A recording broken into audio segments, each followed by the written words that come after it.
আমরা যে কোণের ভাগগুলো নিয়ে আলোচনা করছিলাম সেই ভাগগুলোর আজকে শেষ ক্লাস এবং শেষ কোণ, সেটা হচ্ছে বৃত্তীয় কোণ।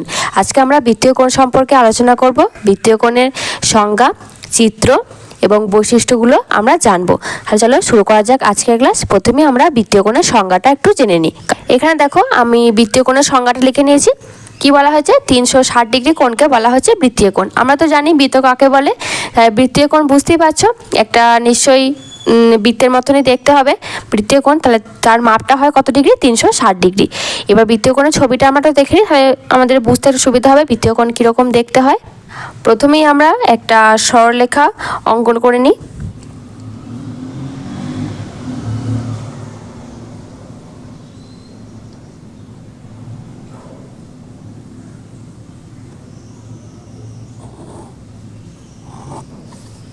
সরলরেখাতে আমরা অঙ্কন করেছি। এবার আমাদের 60 ডিগ্রি কোণটা অঙ্কন করতে হবে। ঠিক আছে, 60 ডিগ্রি কোণ দেখো আমাদের কত হয় বলো তো? 180 ডিগ্রি যোগ সাথে 180 ডিগ্রি যোগ করে হয় 360 ডিগ্রি কোণ, তাই তো?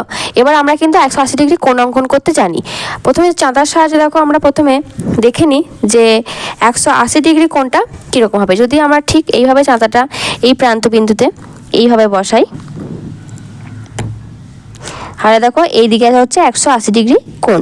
আমরা এটাকে একটুখানি 180 ডিগ্রি কোণটা অঙ্কন করি আগে।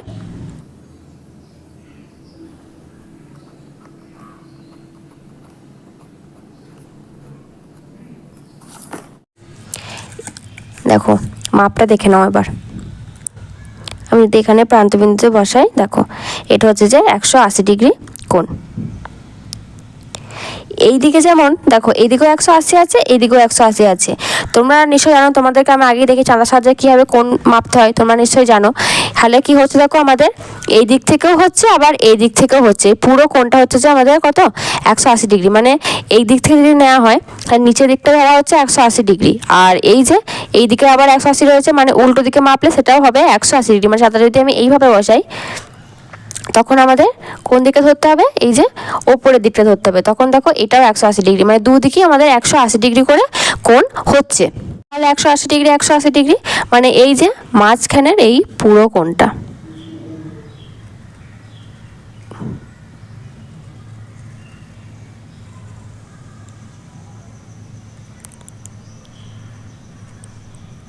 এইটাই হচ্ছে কত ডিগ্রি? আমাদের 360 ডিগ্রি কোণ।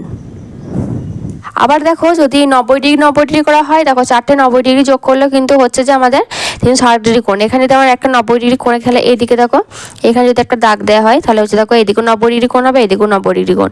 আবার সেই একই রকমভাবে এইদিকেও একটা দাগ টানলে এইদিকেও 90 ডিগ্রি, তখন কিন্তু 360 ডিগ্রি কোণই হচ্ছে। এবার বৈশিষ্ট্যগুলো একটু দেখে নিই আমরা। এই বৃত্তীয় কোণে খুব বেশি বৈশিষ্ট্য আমরা দেখতে পাই না, তাও দেখে নিই আমরা কটা বৈশিষ্ট্য রয়েছে। যেমন প্রথম বৈশিষ্ট্য রয়েছে বৃত্তীয় কোণের মান হচ্ছে 360 ডিগ্রি, যেটা তোমাদেরকে আমি প্রথমেই বলে দিয়েছি। বৃত্তীয় কোণের মান হবে 360 ডিগ্রি, একটা পার্টিকুলার মাপ, কোনো এদিকে ওদিকে কোনো দিকে কম বেশি হবে না। 2 নম্বর বৈশিষ্ট্য হচ্ছে দুটি সরল কোণ নিয়ে বৃত্তীয় কোণ তৈরি হয়। সরল কোণ মানে কত ডিগ্রি করে? 180 ডিগ্রি করে। তাই দুটো 180 ডিগ্রি যদি যোগ হয় তখন হবে একটি বৃত্তীয় কোণ। 3 নম্বরে বলা হয়েছে 4টি সমকোণ নিয়ে বৃত্তীয় কোণ গঠিত হয়। একটা সমকোণ সমান কত ডিগ্রি হচ্ছে? 90 ডিগ্রি, তাই তো? 90 ডিগ্রি। তাহলে 4টি সমকোণ মানে 4টে 90 ডিগ্রি যোগ করে দেখো হয় কত? 360 ডিগ্রি। তাহলে হবে 4টি সমকোণ নিয়ে গঠিত হচ্ছে বৃত্তীয় কোণ। 4 নম্বরে বলা হয়েছে বৃত্তীয় কোণ সর্বদা বৃত্তের কেন্দ্রে গঠিত হয়। দেখো এই যে এটা দেখো বৃত্তীয় হচ্ছে, মানে বৃত্তের কেন্দ্রে গঠন করা হচ্ছে বৃত্তীয় কোণ। আর লাস্ট বৈশিষ্ট্য হচ্ছে বৃত্তীয় কোণ ডিগ্রি বা রেডিয়ানে পরিমাপ করা হয়ে থাকে। এই হচ্ছে তাহলে আমাদের আজকে বৃত্তীয় কোণের ক্লাস। আশা করি তোমরা ক্লাসটা বুঝতে পেরেছো। আমি পরের দিনের ক্লাসে তোমাদেরকে বৃত্তীয় কোণটা কীভাবে কম্পাসের সাহায্যে অঙ্কন করতে হয় অবশ্যই দেখিয়ে দেবো। আর তোমাদের কোথাও বুঝতে অসুবিধা হলে আমাকে কমেন্টে জানিও। আজকের ক্লাস তাহলে এখানে শেষ হচ্ছে, দেখা হবে পরের ক্লাসে।